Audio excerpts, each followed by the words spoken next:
You know, the American military loves using the same designations. I mean, you have the M1 rifle, the M1 carbine, the M1 tank, two of those, and so many M1 anti aircraft and artillery pieces that I can't really be bothered to go through them all because it's just silly. But in fairness, this is just the US Army that insists on using the same label for everything. Because if you were to give the same designation to different aircraft, it would be far too confusing, right? Meet the F-21, and the F-21, and again the F-21. To be honest, I only want to talk about these two so we can forget about this one, which is basically a modernised F-16 that Lockheed Martin pitched to the Indian Air Force a couple of years ago.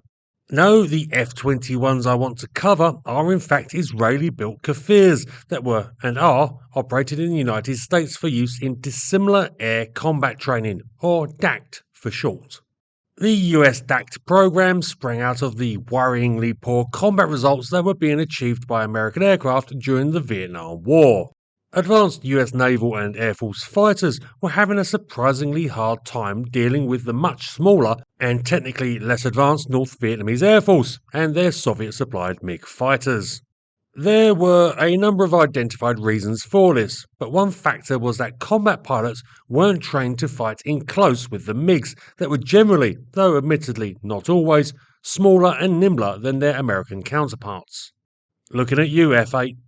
To remedy this, both the US Air Force and Navy implemented training programs to provide air combat training to their pilots, the famous Red Flag and Top Gun, respectively. For the US Navy's Top Gun, the initial aim was for pilots under instruction to learn how to dogfight the sort of small, agile aircraft they and their colleagues were having problems with over Vietnam, principally the MiGs 17, 19, and 21. To replicate the performance of these aircraft, the specially formed aggressor squadrons that flew as opposition to the trainees used American aircraft like the A-4 Skyhawk and the F-5 Tiger. These did a good enough job of replicating potential adversaries through the 1970s, but by the 80s there was a problem.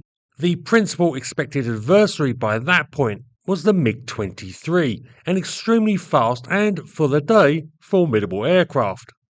New US aircraft like the F-15 Eagle were coming into service with taking on the MiG-23 in mind, but for Top Gun to stay relevant, a new aircraft was needed for the aggressor squadrons to fly that better simulated the 23's high performance. And the US Navy found a very good option, surprisingly, in the Israeli Kafir, particularly the very first model of the aircraft, the C-1.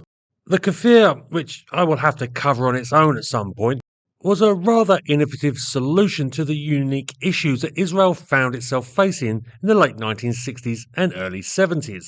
The Israeli Air Force used the French-built Mirage 3 as the backbone of their fighter fleet, so when they found themselves subject to a French arms embargo after the 1967 Six-Day War, they had to pull out all of the stops and start building their own unlicensed copy of the Mirage to meet their demands.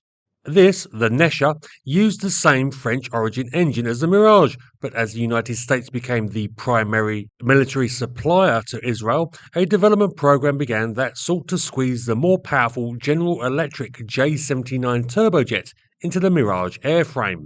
This created the Kafir. On paper, the aircraft had great potential. The new J-79 engine provided a substantial boost on the older French Attar, 17,900 pounds of force in afterburner versus 13,700 pounds. And performance increased as a result, with the Kafir having a listed top speed of Mach 2.3 over the Mirage 3's Mach 2, better acceleration and a higher top ceiling altitude. Unfortunately, once it began to enter service with the Israeli Air Force's 101st Squadron in April 1975, followed by the 113th in February the following year, the complaints began. While the Israeli engineers had done a good job on the conversion in calculating for the new aircraft's extra heat and air intake requirements, they made mistakes on how the shift in the centre of gravity and extra drag from the bigger intakes would affect the aircraft's agility. The two converted squadrons had previously flown either Mirage 3s or Neshas, and so were most displeased to find their new, supposedly better aircraft were far worse dogfighters. The engineers at Israeli Aerospace were quick to make good on the issue, and the next model of the Kafir, the C-2, added canards and other aerodynamic features that helped remedy the problem, and these, and later models, would go on to play valuable roles with the Israeli Air Force for 20 years. This left the problem of what to do with the first production models, the 30 or so C-1s, which Israeli pilots didn't want to have anything to do with, but which were essentially brand new aircraft. But for the US Navy, they ended up being extremely useful indeed.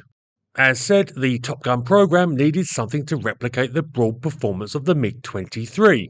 This aircraft was famously fast, but thought to have very limited maneuverability against modern US fighters.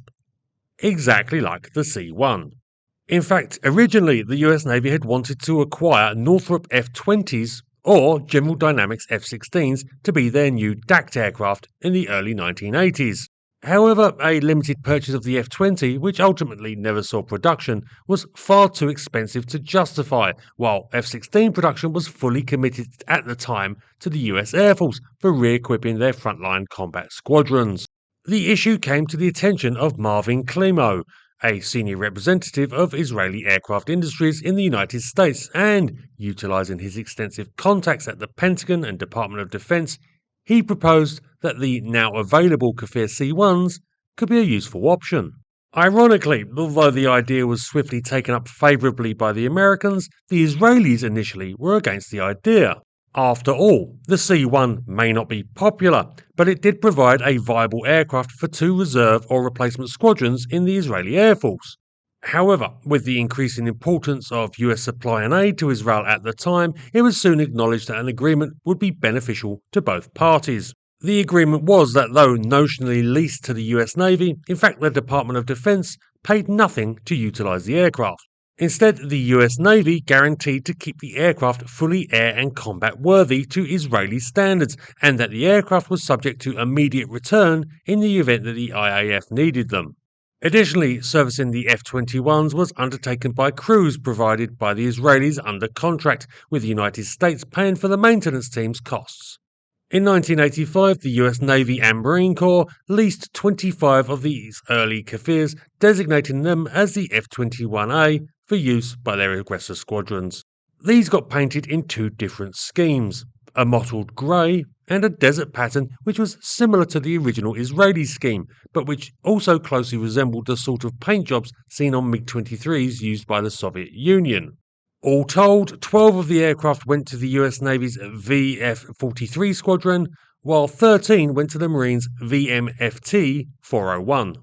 According to the pilots who flew the aircraft in the DACT missions, it proved an excellent substitute for the MiG-23, with extremely high top speed and acceleration.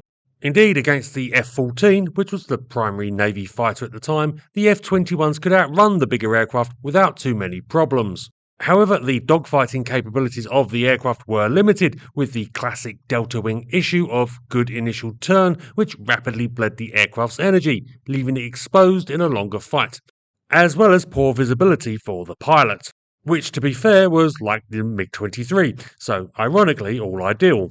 Despite all this, within a few years the concerns had switched to the latest generation of Soviet fighters, the far more capable MiG-29 and Su-27, and with the F-16 now available and a better replica for these aircraft in dissimilar air combat training, the service life of the first generation F-21s was limited. In 1988, the US Navy equipped their aggressor squadrons with F-16Ns, while the Marines traded theirs in for F-5E Tiger IIs, once again in 1989. But this is not the end of the story of the F-21. With the cessation of the Cold War, widespread defence cuts meant that the aggressor squadrons in all of the US services were soon either retired or switched over to using standard service aircraft. But by the early 2000s, it was realised that there was still great benefits to having combat pilots undergoing air combat manoeuvre training against non-standard types, the sort of aircraft they might end up going toe-to-toe with in real life. And because the costs and complexities of operating these aircraft were really not considered worth the aggravation for the services, they resorted to that classic resolution. They subcontracted the job out. In 2002, a new company was formed, Airborne Tactical Advantage Company, ATAC for short, which won a contract to provide supersonic DACT aircraft for the US Navy to train against. And one of the aircraft swiftly utilised by the company were newly retired Israeli Kafirs. Because the aircraft type had prior US service, the company reutilised the old designation of F-21 for the aircraft, though these were of the later, far superior models, such as the C-2 and the definitive C-7 aircraft, that had both much better electronic fits and had remedied the earlier C-1's manoeuvrability issues. These had been replaced in Israeli service by F-16s and F-15s, but continued to see widespread service with a number of air forces around the world, and the Israelis continue to offer support and upgrades for the aircraft type, indeed still pitching it to some customers today.